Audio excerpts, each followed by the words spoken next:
자, 오늘은 우리 다 함께 잠시 일어나서 하나님의 말씀을 받도록 하겠습니다. 다 함께 일어나셔서요, 하나님의 말씀을 받습니다. 요한복음 17장 1절부터 5절 함께 한 목소리로 합독합니다. 시작. 예수께서 이 말씀을 하시고 눈을 들어 하늘을 우러러 이르시되 아버지여 때가 이르렀사오니 아들을 영화롭게 하사 아들로 아버지를 영화롭게 하옵소서. 아버지께서 아들에게 주신 모든 사람에게 영생을 주시려고 만민을 다스리는 권세를 아들에게 주셨음이로소이다. 영생은 곧 유일하신 참 하나님과 그가 보내신 자 예수 그리스도를 아는 것입니다. 아버지께서 내게 하라고 주신 일을 내가 이루어 아버지를 이 세상에서 영화롭게 하였사오니 아버지여 창세전에 내가 아버지와 함께 가졌던 영화로서 지금도 아버지와 함께 나를 영화롭게 하옵소서. 아멘. 1800년대 후반 한겨울 영국 브리스톨에 있는 애슐리 다운 고아원에 보일러가 고장이 났습니다. 아주 어린 영아들이 머무는 그 건물의 보일러도 고장이 났어요. 그냥 관계자들이 동분서주하며 알아봤는데 고칠 수는 없고 기술자가 와서 고치더라도 일주일은 걸린답니다. 자칫하면 어린 생명들이 죽게 생겼습니다. 그래서 고아원의 대표로 있는 분에게 찾아가서 이야기합니다. 목사님, 큰일 났습니다. 고아원에 있는 보일러들이 다 고장났습니다. 큰애들은 좀 어떻게 견디겠지만 어린 생명들은 얼어 죽게 생겼습니다. 얘기를 들은 목사님 아무 반응 없이 성경책 챙겨서 옆구리에다가 딱 끼고 어디로 갈까요? 교회로 갑니다. 자, 여러분에게 이런 일이 벌어진다면 여러분도 똑같지요? 여러분도 성경책 끼고 주님의 전 찾아와서 기도하겠죠? 맞습니까? 전화하느냐고 바쁠 것 같아요? 그러면 주님의 전 와가지고서 기도하면 여러분 어떻게 하나님께 기도하겠습니까? 날씨를 주장하시는 하나님 아버지, 이 어린아이들은 하나님께서 저에게 돌보라고 맡기신 생명 아닙니까? 사람들은 저보로 고아의 아버지라고 하지만 이들의 아버지는 하나님이시고 나는 단지 이 아이들을 돌보는 총무에 지나지 않습니다. 고아원에 있는 모든 건물의 보일러가 고장이 났다고 합니다. 하나님, 날씨를 주관하시는 아버지 하나님, 일주일 동안 따뜻한 날씨를 주시옵소서. 예수님 이름으로 기도합니다. 아멘. 한겨울에 이런 기도를 드렸습니다. 지난 주일에는 같은 1800년대 후반 이 미국 미네소타주에 있었던 한 이야기를 여러분에게 말씀드렸죠.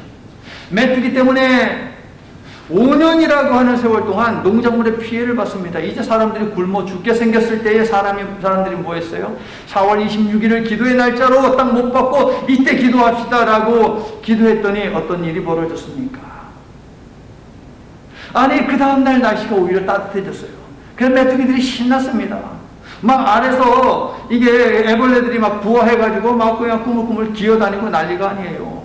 큰일 났죠. 기도했는데 하나님이 어떻게 하셨습니까? 갑자기 날씨를 갖다가 그냥 영하로 떨어뜨리시더니 모든 애벌레들 얼어 죽게 하셨잖아요. 그것을 거름으로 만드셨잖아요. 그러면 이 목사님 하나님께 날씨를 바꾸어 주옵소서 이제 거꾸로 기도하는 거예요. 추운 날씨가 따뜻한 날씨가 되게 해 주십시오라고 기도했는데 어떻게 됐을까요? 이분이 기도하기 시작했을 때에 영국에서요, 날씨가 바뀌기 시작한 거예요. 어떻게 바뀌느냐? 따뜻해지는데 하나님께서 북쪽에서 내려오는 찬 공기를 막아버리시고 동남쪽에서 따뜻한 구름을 밀고 오게 하셔가지고서 영국 전역이 따뜻해지게 하나님께서 만드셨습니다. 그리고 보일러를 수리하고 보일러가 정상 가동되니까 다시 한겨울 날씨로 돌아갔다는 것이죠. 고아의 아버지라고 불리우는 정말 5만 번 이상의 기도의 응답을 받았다라고 하는 조지 뮬러 목사님의 체험입니다. 여러분에게도 하나님은 날씨를 주관하시는 하나님 맞습니까? 이 세상의 모든 것을 주관하는 분은 오직 여호와 하나님, 여러분이 믿는 하나님임을 고백하십니까? 아무것도 염려하지 말고 오직 모든 일에 기도와 간구로 너희 구할 것을 감사함으로 하나님께 아뢰라 라고 하셨으니 그런데도 기도하지 않을 수 있습니까? 지난주일 말씀을 듣고 여러분들 기도 시간을 정하셨으리라 생각합니다. 이슬람 교도들도 시간 맞추어서 하루에 3번 이상은 기도하고, 유대인들도 시간을 정해서 3번 이상 기도하고, 불교 신자들도 기도하고, 힌두교 신자들도 기도하고, 심지어 무당을 찾아가서도 기도해달라고 하는 그런 사람들이 있는데, 우리가 기도하지 않는다면 누가 기도합니까, 여러분? 기도가 얼마나 중요했으면 예수님은 기도가 몸에 배를 정도로 습관적으로 기도를 하셨고요. 제자들과의 마지막 자리에서도 예수님은 기도를 가르치셨고요. 이제 곧 예수님은 체포되게 되는데 바로 그 직전에도 우리 예수님은 기도의 본을 세워주셨습니다. 그것이 바로 요한복음 17장 대제사장의 기도라고 지난주에 우리는 배웠습니다. 성도 여러분, 이처럼 예수님의 생애 전체를 지탱하고 있는 것은 무엇이냐? 기도입니다. 예수님의 생애 기승전결, 그것은 무엇이냐? 기도입니다. 기도. 예수께서 하신 중보 기도의 첫 번째는 무엇입니까? 자기 자신을 위한 것이었습니다. 인간의 몸을 입고 이 땅에 오셨기 때문에 예수님에게도 십자가는 두려움의 대상이었습니다. 아유, 예수님이니까 십자가를 지지, 그렇게 생각할 수 없습니다. 예수님에게도 똑같이 십자가는 무서운 것이었어요. 사랑하는 자기 사람들과의 헤어짐, 예수님에게도 두려운 것이었습니다. 슬픈 일이었습니다. 그래서 예수님도 십자가의 잔을 피하고 싶으셨지요. 이 십자가 잔 좀 치워주세요 라고 하나님께 기도하지 않았습니까? 하지만 하나님의 뜻은 무엇입니까? 예수님이 십자가의 잔을 받아들이는 것이었습니다. 순종해야 하는데 괴로웠습니다. 갈등해서는 안 되는데 갈등이 되었습니다. 저는 그래서 예수님이 너무 좋아요. 딱 내 모습이야. 딱 우리 모습이에요. 갈등하고 고민하고 슬퍼하고 눈물 흘리고 우리와 같은 인간이에요. 하나님이 이렇게 인간의 몸을 입고 이 땅에 오신 이유는 무엇이냐? 하나님을 드러내기 위해서죠. 보이지 않는 하나님을 보이는 하나님으로 우리들에게 주시기 위해서, 하나님은 이러한 분이라는 것을 알리시기 위해서 말이에요. 예수님은 십자가를 피하지 않고 포기하지 않고 잘 지게 해달라고 기도할 수밖에 없었던 연약한 한 인간의 모습을 우리에게 보이심으로 우리도 모두 하나님으로부터 십자가를 부여받았는데 이 십자가를 질 수 있는 방법은 오직 하나, 기도다라고 하는 것을 알려주신 것이에요. 여러분. 신앙의 여정 만만치 않죠. 그렇기 때문에 기도해야 한다는 거예요. 신앙의 여정, 순례자의 길, 그것은 십자가의 길이잖아요. 여러분. 그 길을 걷기 위해서는 기도를 해야 한다는 이것을 예수님은 직접 보여주셨습니다. 십자가를 잘 지게 하소서, 십자가에서 잘 죽게 하소서, 이것이 바로 1절부터 5절에 있는 예수님이 자기 자신을 위해서 드린 기도의 내용이 되겠습니다. 나를 영화롭게 하소서, 이것은 바로 십자가를 잘 지게 하옵소서 라고요, 여러분. 자, 5절을 보시면 예수님이 기도하신 영화는 어떤 영화인지에 대한 설명이 있지요. 5절 읽어주세요. 아버지여, 창세전에 내가 아버지와 함께 가졌던 영화로서 지금도 아버지와 함께 나를 영화롭게 하옵소서. 자, 예수님이 내다보고 있는 영화는 어떤 영화입니까? 창세전에 아버지와 함께 가졌던 영화라고 하십니다. 그렇다면 세상을 만드시기 전에 하나님과 함께 가지셨던 영화, 영광은 무엇입니까? 창세 전이니 이 세상의 만물이 태동되기 전이죠. 그러므로 창세 전에 하나님 아버지와 함께 가졌던 영화는 무엇이냐? 세상의 주인으로서의 권위, 역사의 주관자로서의 위치, 그리고 생명을 주시는 능력이라고 볼 수 있지요. 마태복음 18장 28장 18절을 보면 이제 예수님이 부활하신 이후에 승천하기 직전에 예수님이 하신 말씀이 있는데 그 중에 이런 말씀이 있습니다. 하늘과 땅에 있는 권세를 내게 주셨으니 라는 말씀이요. 자, 예수님은 영화를 위해서 기도했고 이 영화는 하늘의 권세다라고 제가 지금 방금 말씀드렸습니다. 그런데 예수님이 부활했고 지금 이 말씀을 하세요. 하늘과 땅에 있는 권세를 내게 주셨으니 예수님이 드린 그 기도를 하나님이 응답하셨다는 것이죠. 대제사장의 기도 첫 번째에 대해서 우리 하나님이 응답하셔서 땅에 있는 권세, 하늘에 있는 권세 이 모든 것을 예수님에게 주셨다. 기도가 응답되었다라고 하는 것을 마태복음 28장 18절은 우리에게 알려주고 있습니다. 십자가 고난과 죽음을 통과한 후에 부활과 영생의 역사를 시작하신 예수님께 하늘과 땅에 있는 권세가 주어졌다는 것, 이 사실을 마태복음 28장 18절을 통해서 우리가 알 수 있어요. 창세전에 가지셨던 권세, 마태복음 28장 18절에 있는 권세라고 한 단어는 일단 여러분 성경에 적어 놓으시려면 권위라고 일단은 한번 적어 놓어 보세요. 제가 잠시 후에 설명을 해 드릴 텐데 마태복음 28장 18절, 자, 권세에 해당하는 것은 권위입니다. 권위. 제가 이제 설명을 드릴게요. 자, 나를 영화롭게 하소서라고 하신 예수님의 기도의 응답, 이게 마태복음 28:18이 되겠습니다. 하늘과 땅의 권세를 다시 갖게 하심으로 아들을 영화롭게 하사 아들로 아버지를 영화롭게 하옵소서. 또 오늘 보면 5절을 보면 하늘과 땅의 권세를 다시 갖게 하심으로 지금도 아버지와 함께 나를 영화롭게 하옵소서라고 하는 의미가 되겠습니다. 제자들과 함께 하는 마지막 시간에 창세전의 영화, 그 권세를 달라고 우리 예수님이 기도하셨으니 예수님은 권세에 대한 욕망을 가진 분이신가요? 네, 맞습니다. 예수님은 권세에 대한 욕망을 가지셨습니다. 그것도 강하게 품으셨습니다. 그런데 2절 말씀을 잘 보셔야 돼요. 어떤 권세인지에 대해서 얘기하지요. 예수님이 원하는 권세는 어떤 권세? 만민을 다스리는 권세라고 2절에 나옵니다. 만민, 온 백성이죠. 온 백성을 다스리는 사람을 우리는 이렇게 부르지요. 왕. 오늘날의 대통령, 영국에서는 독일에서는 총리라고 부르죠. 중국은 주석이라고 부르고요. 북한에서는 위원장이라고 부르지요. 한 나라의 대표. 정말 정치적인 어떤 힘을 가지고 있는 그 권세, 그것을 의미하는 것이 아니에요. 우리 예수님이 원하시는 것은 만민을 다스리시는 권세, 이것을 우리 예수님, 권위, 이것을 예수님이 원하시는데, 자, 만민을 다스리는 권세를 주옵소서라고 하는 것은 어떤 의미냐? 그러므로 내가 십자가에서 죽으면 하나님이시여 나를 다시 왕으로 등극시켜 주시옵소서라고 하는 기도죠. 창세 전에 이 세상을 창조하시기 전 우리 예수님은 세상의 왕이셨습니다. 주인이셨습니다. 그런데 이 땅에 인간의 모습으로 오셨죠. 잠시 인간의 모습으로 이 땅에 오시면서 예수님은 노예가 되었습니다. 왕이 아닌 노예의 모습으로 하셨어요. 그런데 십자가에서 죽고 다시 부활하심으로 말미암아 또 승천하셨을 때에 우리 예수님은 다시 왕으로 등극을 하게 된다는 사실이죠.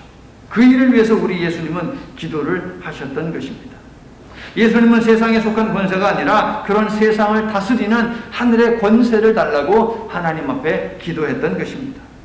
자, 신약에서 권세라고 할 때에 두 개의 단어가 대표적으로 사용이 되고 있는데, 자, 찾아보세요. 누가복음 10장 19절. 누가복음 10장 19절. 한 목소리로 합독합니다. 누가복음 10장 19절 시작. 내가 너희에게 뱀과 전갈을 밟으며 원수의 모든 능력을 제어할 권능을 주었으니 너희를 해할 자가 결코 없으리라. 자, 제가 직역을 해볼게요. 직역을 하면 순서가 이렇습니다. 보라, 내가 너희에게 권능을 주노라. 뱀과 전갈을 밟으며 원수의 모든 능력을 짓밟도록 아무것도 너희를 해칠 수 없다. 자, 여기서 능력에 해당하는 단어가 권능이라고 여러분이 보시면 돼요. 자, 디나미스라고 하는 단어인데 권능이라고 하는 그런 것으로 바꿔 보시고요. 그 다음에 제어할 권능이라고 되어 있잖아요. 이것은 엑수시아라고 하는 단어인데 권위라고 이렇게 보면 좋을 것 같아요. 구분하기 위해서 두 개를, 권세를 두 가지로 성경은 나눠서 쓰는데 이 용도를 갖다가 비교를 해보면 권능과 권위로 이렇게 하는 것이 좋을 것 같아요. 자, 요한복음 1장 12절, 너무나도 유명한 말씀이죠. 영접하는 자 곧 그 이름을 믿는 자들에게는 하나님의 자녀가 되는 권세를 주셨으니, 자, 여기서 권세도 봐도 엑수시아예요. 권위를 주셨다라고 하는 것이에요. 예수님을 그리스도로 영접하는 모든 믿는 자들에게 하나님의 자녀라고 하는 새로운 신분을 주셨는데, 이게 바로 권위예요, 여러분. 그러니까 마태복음 28장 18절에 있는 그 말씀도, 방금 읽은 누가복음에 있는 말씀도, 그리고 오늘 본문에 있는 말씀도 이 권세에 해당하는 것, 이게 무엇이냐면은 바로 엑수시아인데 하나님의 자녀로서의 그 신분을 강조하고 있는 내용이 되겠습니다. 하나님의 자녀라는 위치와 신분, 이것을 예수 믿는 모든 사람들에게 주셨고, 이 신분으로 인하여서 악한 세력이 우리를 감히 어찌하지 못한다라고 예수님은 말씀을 하신 것입니다. 자, 역으로 그렇다면 능력에 해당하는 것은 무엇이냐라고 볼 때 이제 권능이라고 이야기하라 그랬잖아요. 자, 예수 믿는 사람들은 하나님의 자녀라고 하는 신분, 그 권위를 가지고 있기 때문에 이 권위를 가진 사람들에게는 질병을 치유하고 귀신을 내쫓고 하나님의 응답을 끌어내는 그 능력이 있어요. 이 능력이 바로 디나미스라고 하는 단어인데 권능이라고 하는 것이죠. 좀 헷갈리세요? 하나님의 자녀라고 하는 것은 권위입니다, 여러분. 그리고 이 권위를 가진 사람들에게는 권능이라고 하는 능력을 가지고 있어요. 그런데 세상 사람들 보십시오. 능력이 있죠. 전갈에게도 능력이 있습니다. 사탄에게도 능력이 있습니다. 그런데 그들에게는 권위가 없어요. 세상에 잘 나가는 사람들 많습니다. 그들 나름대로 가지고 있는 권능, 능력이 분명히 있어요. 그런데 하나님 믿지 않으면, 예수 믿지 않으면 그들에게 권위는 없다는 거예요. 어둠의 권세를 제어할 수 있는 능력, 그리고 세상의 문제들을 풀 수 있는 능력, 이것은 누구에게만 주시느냐? 하나님의 자녀된 바로 그 권위, 그 신분을 가진 사람들에게만 주신다라고 하는 그런 말씀이 되겠습니다. 이런 권위를 가진 사람들이기 때문에 세상은 감히 우리를 어찌할 수 없고, 그래서 예수님이 16장 마지막 절에서 담대하라, 세상을 내가 이겼노라 라고 말씀하시면서 너희도 이겼다라고 알려주십니다. 나는 하나님의 아들이다. 나는 하나님의 아들이기 때문에 나에게는 권위가 있다. 하나님이 나에게 권위를 주셨는데 이 권위로 인하여서 나에게는 권능이 있다. 그러므로 내가 세상을 이겼다. 너희들에게도 내가 동일한 권위를 준다. 너희들도 하나님의 자녀다. 하나님의 자녀인 이 권위를, 신분을 너희들이 가졌기 때문에 너희에게도 사탄을 제어할 수 있는, 제압할 수 있는, 물리칠 수 있는 권능이 있다라고 예수님이 말씀해 주신 것이에요. 여러분에게도 이 놀라운 권위와 권능이 있으니 예수 그리스도의 이름으로 기도하면서 어둠의 권세를 제압하고 세상적인 것들에 짓밟히지 마시고 이기며 나아가시기를 예수님의 이름으로 축원합니다.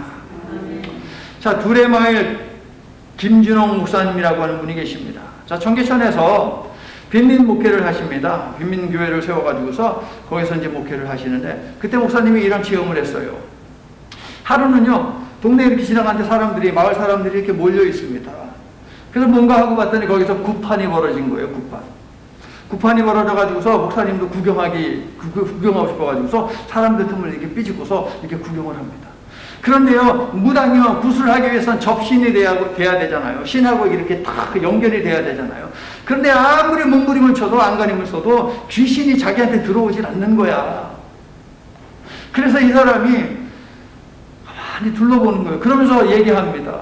혹시 여기서 예수 믿는 사람 있습니까? 좀 가주시지요? 그런데 사람들이 이 김진홍이라고 하는 사람이 목사인 거 알잖아요.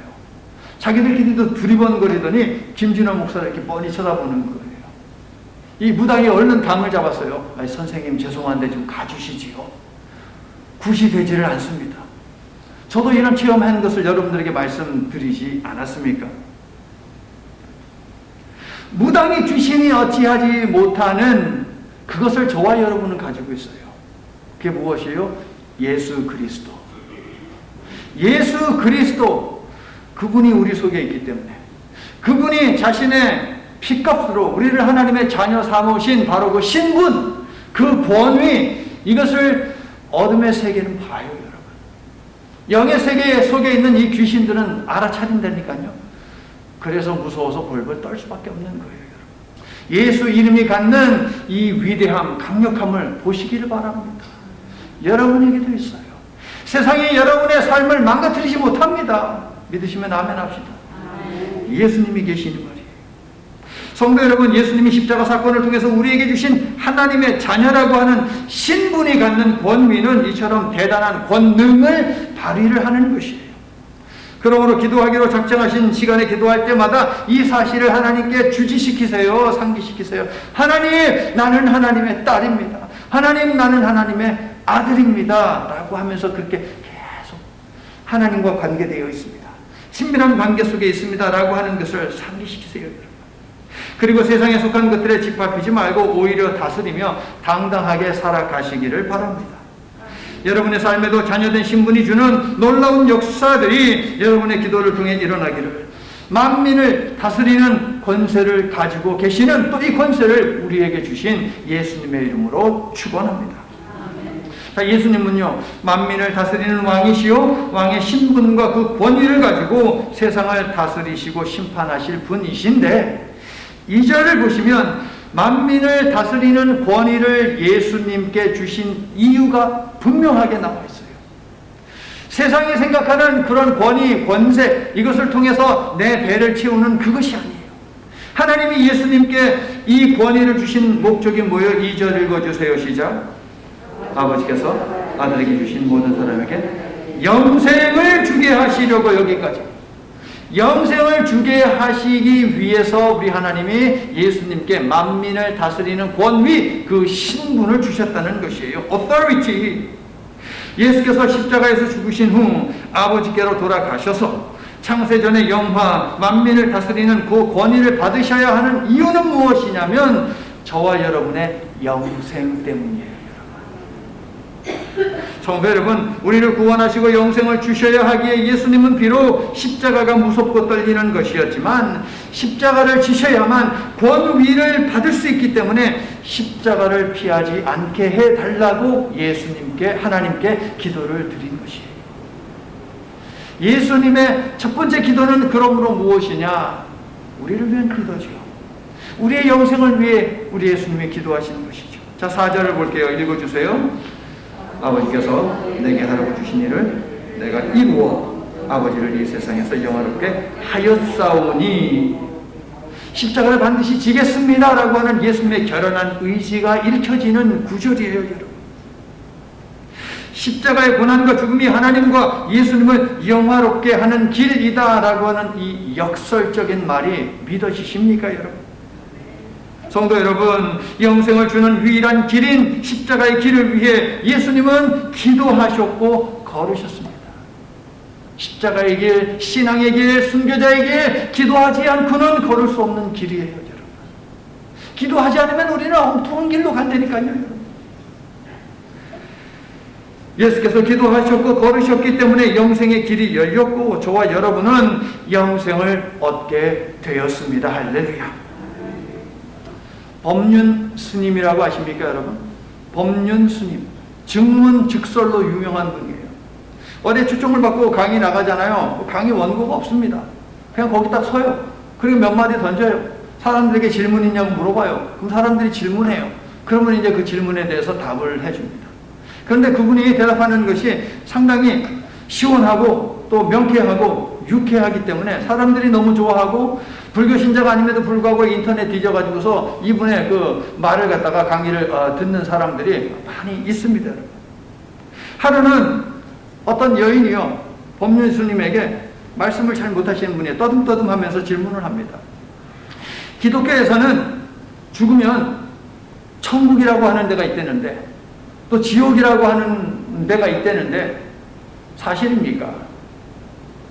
죽으면 영혼이 혼이 막 떠돈다라는 이야기가 있는데 죽으면 어떻게 되는 것입니까? 라고 법륜 스님에게 물어보았습니다. 이 양반의 대답이 뭔지 아십니까? 그 아주머니 부르는 거예요. 부르면서 천국이 있으면 좋을까요? 안 좋을까요? 좋겠지요. 지옥이 있는데 그 지옥에 가지 않는다라고 하면 좋을까요? 안 좋을까요? 안 간다고 하니 좋지요. 죽었는데 혼이 정착하지 못하고 또 돌아다닌다고 하면 좋아요? 안 좋아요? 그건 안 좋네요. 이렇게 이제 질문을 유도하고 답을 하게 합니다. 그러면서 하는 말. 천국과 지옥이 있나 없나 물을 필요가 없어요. 죽어서 좋은 데 간다고 하면 나도 좋고 죽어가는 사람도 좋고 그 사람의 가족도 좋고 다 좋으니까 그렇게 생각하면 좋아요. 죽어서 나쁜 데 간다 이런 생각할 필요도 없고 죽으면 아무것도 없다 이런 생각할 필요도 없어요. 죽음의 헤어짐, 죽음의 두려움을 벗어나는 방법 중에 제일 좋은 게 죽어서 좋은 데 간다 하는 거고요. 죽으면 못 만나니까 인도 사람들은 다시 태어나는 환생이라는 것을 만들어냈어요. 저 법륜스님이 하는 말이에요. 전부 다. 어차피 다시 태어나니 죽는 것이 겁나지 않게 되겠지요. 죽으면 좋은 데 간다, 죽음 후에 다시 태어난다 라고 하는 것은 모두 이분의 철학이고 믿음입니다. 죽음의 슬픔과 두려움으로부터 벗어나기 위해서 아주 옛날부터 사람들이 생각해낸 거예요. 법륜스님의 말에 따르면 불교의 극락과 힌두교의 환생, 기독교의 부활과 영생, 천국과 지옥, 이 모든 것은 죽음으로 인한 슬픔과 두려움을 벗어나기 위해 인간이 고안해낸 산물에 지나지 않는 것이에요. 하지만 성경은 천국과 지옥, 부활과 영생은 인간이 만들어내는 것이 아니라 하나님께서 계획하신 것이고 하나님께서 주신 것이고 하나님께서 준비해 두고 계신 것 분명하게 말하고 있습니다. 이 진리를 믿으시면 아멘 합시다. 십자가를 앞두고 나를 영화롭게 해주소서 하며 드린 예수님의 기도는 결국 무엇이냐? 영생의 시대를 열기 위한 기도였습니다. 그렇다면 영생이란 무엇입니까? 영원히 안 죽는 것, 영원히 사는 것, 이것이 영생입니까? 물론 무덤 속에 잠자던 자가 다시 일어나는 것도 있고 시간적으로 영원히 사는 것도 영생입니다. 그러나 더 중요하고 궁극적인 영생의 의미가 있습니다. 3절에서 예수님이 말씀하십니다. 읽어주세요. 영생은 곧 유일하신 참 하나님이고 그가 보내신 자 예수 그리스도를 아는 것입니다. 이 말씀 어디에도 영원히 산다, 죽지 않는다 이런 말씀은 없어요. 영생은 무엇이냐? 하나님과 예수님을 아는 것이다. 성경에서 안다는 것은 무엇입니까? 단순히 인식이나 정보 습득의 차원, 그것을 의미합니까? 아닙니다. 인격적이고 친밀한 관계 속으로 들어가는 것, 이게 안다는 거예요. 인격적이고 친밀한 관계 속으로 들어간다, 이게 안다라는 성경의 의미입니다. 안다에 해당하는 구약의 언어와 신약의 언어 모두 본래 어떤 뜻이냐? 육체적 관계를 맺다는 뜻입니다. 그만큼 깊은 관계 속에서 교제하는 것이 안다는 것인데 예수님은 하나님과 그러한 교제를 나누며 그분의 통치에 순종하며 사는 삶, 이것이 바로 영생이라고 말씀하고 계시는 것이에요. 이처럼 영생이라고 하는 것은 단지 물리적인 시간이 아니라 하나님과 하나님이 보내신 예수님이 어떤 분이신지를 정확히 알고 인정하고 영접하여 믿는 것, 그렇게 해서 형성된 영적인 관계, 이것이 바로 영생입니다. 예수께서 오병이어의 기적을 베푸신 후에 자신을 이렇게 얘기했죠. 영생에 이르는 생명의 떡, 이게 바로 나야 라고 예수님이 말씀하셨어요. 다소 거칠게 표현하자면 하나님과 예수님을 알아 영생을 얻는 것은 무엇이냐? 이 떡을 집어서 먹는 거예요. 생명의 떡이라고 하신 그 예수님을 집어서 take and eat it, eat him, 예수님을 집어서 먹는 것, 이게 바로 영생을 얻는 것입니다. 성도 여러분, 먹은 생명의 떡이 삶으로 나타날 때에, 그때에 우리는 하나님께 영광을 돌린다 라고 말할 수 있는 거예요. 여러분, 우리가 먹은 예수님, 오늘 하나님이 주신 이 생명의 말씀, 이것이 내 삶으로 나올 때, 그때에서야 비로소 우리는 하나님께 영광을 돌릴 수 있는 그러한 삶을 산다는 것 기억하시기를 바랍니다. 자, 일반적으로 영생하면 생물학적으로 안 죽는 것을 생각하는 분들이 있는데, 인간은 모두 죽습니다. 맞습니까? 맞아요? 자, 모든 사람은 부활합니다. 맞습니까? 맞습니다. 모든 사람이 부활합니다. 그런데 이 지점에 심각한 문제가 있습니다. 모든 인간은 죽음 후에 부활합니다. 그런데 요한복음 5장 28절 29절은 생명의 부활을 맞이하는 사람이 있고 심판의 부활을 맞이하는 사람이 있다고 합니다. 사도 바울은 사도행전 24장 15절에서 의인의 부활이 있고 악인의 부활이 있다라고 분명하게 이야기해요. 그러므로 오늘 말씀을 들으신 분은 모든 사람들이 부활하는구나 라고 하는 것에 대해서 일단 명확하게 알고 있어야 돼요. 악인도 부활하고 의인도 부활합니다. 그러나 의인은 생명의 부활을 맞이할 것이고 악인은 심판의 부활을 맞이하게 되겠죠. 모든 인간은 부활하지만 두 개 서로 다른 길을 가게 됩니다. 나는 여러분 모두 생명의 부활, 의인의 부활을 맞이하시기를 예수님의 이름으로 축원합니다. 자, 무당이요. 김진홍 목사님한테 내가 좀 구술해야 되니까 좀 가주시오 라고 이야기했잖아요. 해 목사님이 기분 좋아가지고서 갔어요. 왜 기분이 좋았어요? 귀신도 나를 알아보는구나 라는 것이죠. 그런데 그러고 나서 시간이 좀 흘렀어요. 어느 주일날 못 보던 사람이 교회에 나온 거예요. 예배드리러. 그런데 빈민교회에 가정이 이렇게 오는 것은 흔치가 않거든요. 그래서 예배 끝나고 물어봤어요. 아니 저희 교회를 어떻게 알고 오셨습니까? 그때 아빠 되는 사람이 하는 이야기예요. 아니 뭘 해도 되지 않아서 좀 뭐라도 좀 해보려고 그래서 무당을 찾아가서 구술 좀 하려고 했는데 그 무당이 하는 말이 선생님은 교회 다녀야 잘 됩니다. 그래서 교회에 왔다는 거예요. 무당도 전도를 해요, 여러분.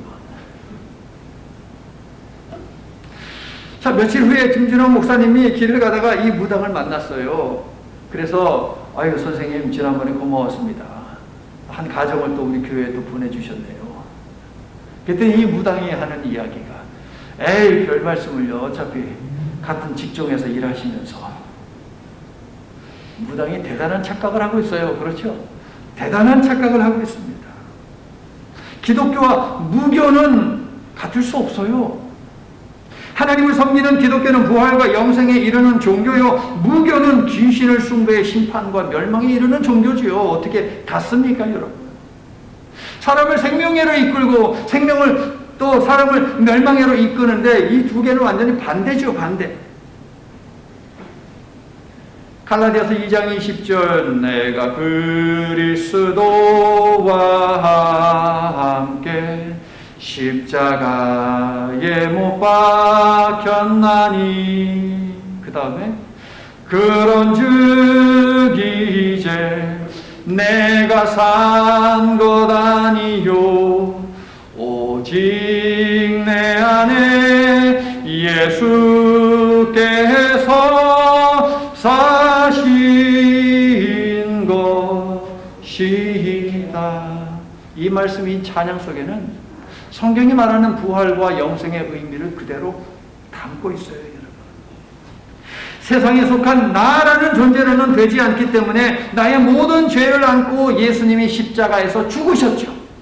그러므로 내가 예수님을 믿음으로 말미암아 예수님의 구세주를 영접함으로 말미암아 나도 십자가에서 예수님과 함께 죽게 된 것이에요, 여러분. 그런데 예수께서 부활하시지 않으셨습니까? 그 예수님이 다시 살아나셨는데 예수님과 함께 죽은 내가 다시 살아나는 거예요. 이게 바로 부활이에요. 그리고 이게 바로 영생입니다. 영생이란 새 사람으로 사는 삶이요, 예수 믿어 성령 받고 거듭난 사람의 삶이요, 하늘 시민권자로 살아가는 삶입니다, 여러분. 다시 말해서 예수님이 온몸으로 열어주신 새로운 시대를 사는 새 백성의 삶의 방식이 바로 영생인 것이죠. 하나님과의 깊이 있는 관계 속으로 들어가고 그래서 하나님께서 주시는 그 말씀을 내 삶의 기반으로 삼고 그 말씀대로 살아가는 것, 이게 영생이라는 거예요. 여러분은 천국 시민권자들이시지요? 여러분에게는 영생이 있고 지금 영생의 삶을 사시는 거예요. 예수님께서 부활하시고 영생을 우리에게 주시는 그때부터 영생의 시대는 열렸다니까요. 그리고 이 영생의 삶은 이제 하나님께서 이 세상을 심판하실 때 완성된다라고 하는 거예요, 여러분. 그러니까 죽어서만 갖게 되는 것이 영생이 아니라는 것이죠. 예수 그리스도를 믿음으로 말미암아 십자가에서 예수 그리스도와 함께 내가 죽고 그리고 다시 살아남으로 말미암아 거기서부터 부활 생명 영생이라고 하는 것을 우리는 하기 시작했다는 거예요, 여러분. 아멘. 성도 여러분, 예수와 함께 우리 옛사람이 죽고 예수와 함께 우리는 새 사람으로 태어나는데, 부활이란 죽어야만 갖게 되는 것이 아니라 예수 믿고 옛사람이 죽고 새 사람이 됨으로 시작되는 것, 이게 바로 부활입니다. 영생 역시 죽어야만 얻게 되는 것이 아니라 새 사람으로 살아가면서 영생의 삶은 시작되었다는 거예요, 여러분. 나는 여러분이 예수님의 은혜를 생각하며 예수님의 이름으로 여러분의 옛 죄악을 끊임없이 죽이고 부활 생명으로 날마다 살아가시기를 예수님의 이름으로 축원합니다. 이제 말씀을 마칩니다. 자, 오늘 설교 제목을 좀 읽어주세요. 시작. 예수님의 생애 기승전결. 예수님의 삶의 시작과 중간 그리고 끝에는 무엇이 있다고요? 기도가 있습니다. 예수님의 사역의 시작 전부터 마칠 때까지 예수님은 기도하셨습니다. 대제사장으로 드린 첫 번째 기도는 예수님 자신을 위한 중보기도, 나를 영화롭게 해주시옵소서라고 하는 기도였는데요. 이 기도는 하늘의 권세를 나에게 주셔서 모든 사람들에게 영생을 주게 해주시옵소서라는 기도였죠. 십자가를 잘 지고 십자가에서 잘 죽게 해달라는 예수님의 이 기도는 결국 자기 자신을 위한 기도가 아니라 우리를 위한 기도, 특별히 우리의 영생을 위한 기도였습니다.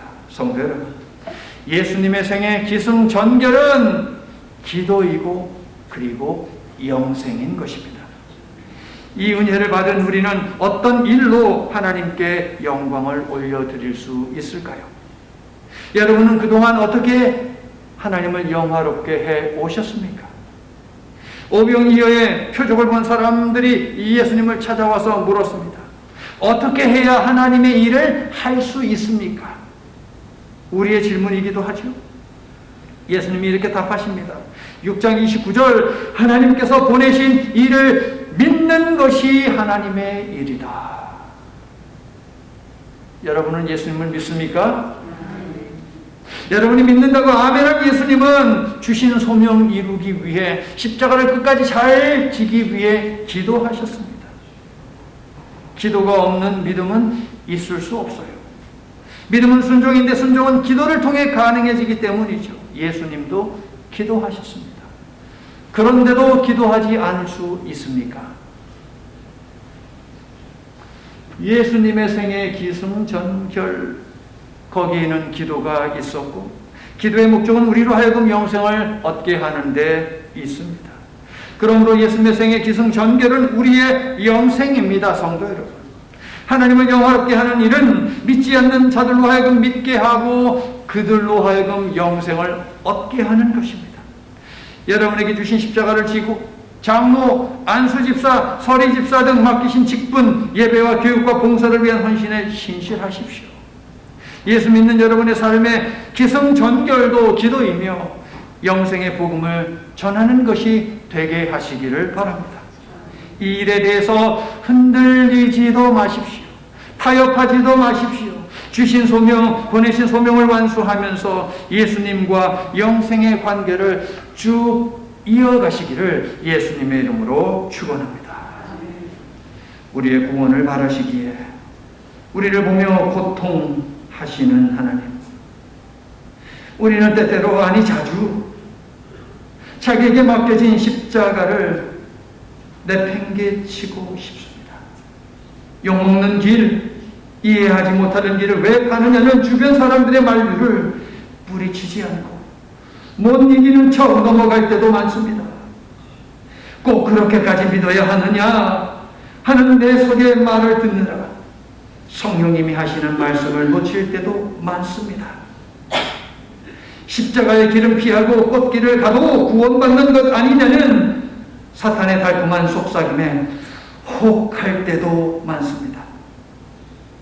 예수님도 피하고 싶었던 십자가였지만 예수님은 끝까지 하나님의 뜻을 포기하지 않았음을 기억하면서 적당한 타협 앞에서 그러나 아버지의 뜻대로 하옵소서 하며 결단하는 저희가 되도록 도와주시옵소서.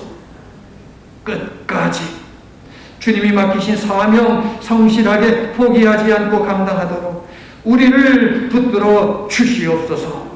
예수님 이름으로 기도드립니다. 아멘.